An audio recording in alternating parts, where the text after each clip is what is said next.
নদী ভাঙনে তলিয়ে যাচ্ছে বসতবাড়ি। আতঙ্কে রয়েছেন প্রায় 15টি পরিবার।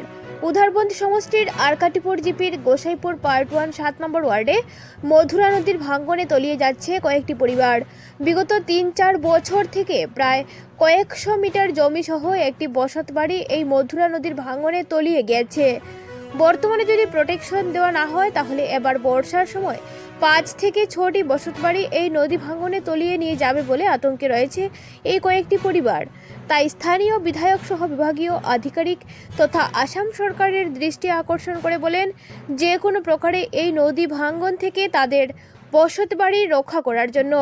এদিন গ্রামবাসীদের মধ্যে উপস্থিত ছিলেন আব্দুল নূর লস্কর, আব্দুল করিম লস্কর, ইয়াসিন আলী লস্কর, আলী রাজা বড়ভুইয়া, আমির হোসেন বড়ভুইয়া, কেওয়ারুন্নেসা লস্কর, মমতা বেগম লস্কর, আলপনা লস্কর, সুরমা বেগম লস্কর, লতিফুন্নেসা লস্কর সহ অন্যান্যরাও। Assam prime news 24/7 Hifzur Rahman Barbhuiya report. জিপির গোসাইপুর পার্ট 1 8 নম্বর ওয়ার্ডর 7 নম্বর ওয়ার্ডর আমার নাম আলী রাজা বড়ভুইয়া। আমি সিএম সাহেবর আর ডিসি মিনিস্টারের কাছে অনুরোধ করছি যে আমরা দীর্ঘ কয়েক বছর ধরে আমরা মধুরা নদী কিনা বাঙ্গিয়া অনেক জায়গা বাঙ্গি রুঙ্গিয়া গেছে গা। তো কয়েকবার এখানের মধ্যে আমরা গড় এখানে বানানোর পরে গড়টা নদীতে গেছে গা, আর কিছুটা রয়েছে। রোয়ার পরে আমরা কিছু পিছনে সরছি, পিছনে সরার পরে আরও কয়েক বছর বাদে ইটারও দড়ি দিছি, দড়িয়া ইটাও চুরমার হইয়া গেছে গা ক্ষেতর জমিতে। এখন এটা কর্মী একান্তকে বান্ধিয়া গেছে গা যখন, তখন আমরা আরও পিছিয়ে গেছি, সেটা আমরা লাস্ট সীমা।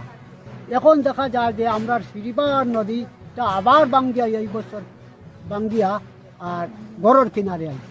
এখন তো আমরা যাইবার কোনো রাস্তা নাই, আর পিছনে নদী, সামনে নদী, পিছনে নদী। যদি কোনো বর্ষা ইফিরে বৃষ্টির সঙ্গে নদীটা পার হয়ে যাব, তো ইনর আমরা যে বাসিন্দা যত মানুষ আমরা যাইবার কোনো জায়গা নাই। হ্যাঁ, যাইবার কোনো জায়গা নাই। আপনারা আমরা একটু সাহায্য করেন। আর আমরা তো বাসিন্দা আছি, এখন আমরা যদি বিপদ পড়িতে আমরা কোনো উদ্ধার করবার কেউ নাই। আপনারা অনুরোধ করিয়া যে আপনারা কিছুটা দিয়া আমরা সাহায্য সহায়তা করিয়া আমরা বাঁচাইবার ব্যবস্থা করব। আমরা 7 নম্বর ওয়ার্ডর আরকাটিপুর জিপি গোসাইপুর পার্ট 1। আমরা এখানেও কত জায়গা বাঙ্গিয়া মানে আর কি আমরা বাড়িঘর সব গেছি গিয়ে আমরা পিছন দিকে বাড়িঘর সরাইছি এখনও। এরপরে এখনও যে হিসাবে বাঙ্গা জুরু করছে দেখা যায় এই বছর বারিশা আইলে মানে আমরা টাকার মানে কোনো ইয়ে নাই, খুব বেহালত মানে বাঙ্গের এখনও। আমরা বয়ে মানে আর কি পিছন দিকে বাড়ি সরাইছি। আমরা এমএলএ স্যারের কাছে আমরা অনুরোধ আমরা দেখার লাগিয়া, আমরা মাননীয় মুখ্যমন্ত্রীর কাছে আমরা অনুরোধ, আর আমরা ডিসি স্যারের কাছে আমরা অনুরোধ মানে আমরা সাহায্য করার লাগিয়া। আমি তার পরে এখন আর জায়গা নাই।